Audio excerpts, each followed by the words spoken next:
আজকে চলে এসেছি মাছের তেলের একটা পকোড়া রেসিপি নিয়ে। এটা গরম গরম ভাতের ডালের সাথে খেতে অসাধারণ লাগে।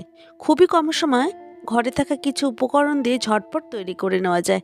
দেরি না করে চলো তবে এবার রান্নাটা শুরু করি। নমস্কার বন্ধুরা, বাণীর ফুড প্যাশন চ্যানেলে সকলকে স্বাগত জানাচ্ছি। মাছের তেলের পকোড়ার রেসিপিটা করার জন্য আমি এখানে বাজার থেকে দেখো বেশ খানিকটা পরিমাণে মাছের তেল নিয়েছি। এরপর খুব ভালো করে ধুয়ে নিয়ে তোমাদের সামনে চলে আসলাম। এখন অন্য একটা বাটিতে ট্রান্সফার করে নিলাম।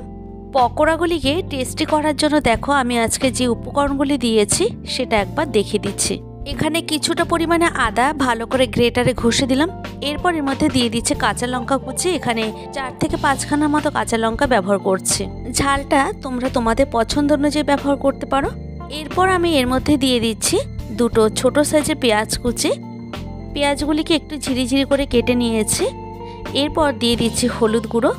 এখন এর মধ্যে সামান্য একটু আমচুর পাউডার দিয়ে দিলাম। দিচ্ছি এর মধ্যে জিরের গুঁড়ো। অনেক সময় দেখবে মাছের তেলের থেকে একটু গন্ধ বেরোয়, তো সেই গন্ধটা দূর করার জন্য আমি এখানে আমচুর পাউডার আর চাট মশলা ব্যবহার করছি, তবে এটা কিন্তু পুরোটাই অপশনাল। দিয়ে দিচ্ছি টেস্ট অনুযায়ী নুন।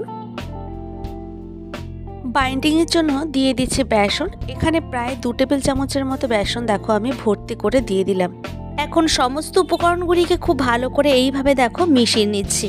পকোড়া তৈরি করার ক্ষেত্রে যেই রকম আমরা একটা মিশ্রণ তৈরি করে নিই, ঠিক সেই রকমই একটা মিশ্রণ তৈরি করে নিতে হবে। আর এই দেখো মাখতে মাখতে একটা ভালো মতো আমার মিশ্রণ তৈরি হয়ে গেছে। এর মধ্যে একটা জিনিস আমি অ্যাড করতে ভুলে গেছি, সেটা হলো কালারের জন্য কাশ্মীরি রেড চিলি পাউডার। এবার আমি পকোড়াগুলিকে আরও ভালো মতো ক্রিস্পি বানানোর জন্য দিয়ে দিচ্ছি চালের গুঁড়ো। এখানে দেখতে পেলে 2 টেবিল চামচের মতো ব্যবহার করলাম। এখন চালের গুঁড়োটাকে এই মিশ্রণের মধ্যে খুব ভালো করে মিশিয়ে নিচ্ছি।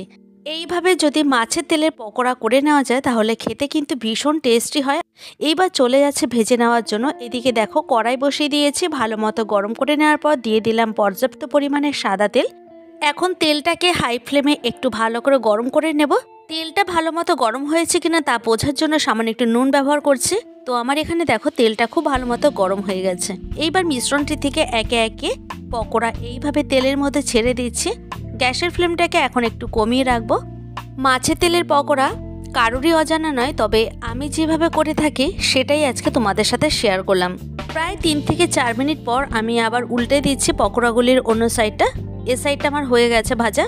এখানে গ্যাসের ফ্লেমটাকে একদম বাড়ানো যাবে না, তাহলে কিন্তু পকোড়ার যে ওপরের যে সারফেস সেটা কিন্তু কালো হয়ে যাবে, খেতে কিন্তু একদমই ভালো লাগবে না।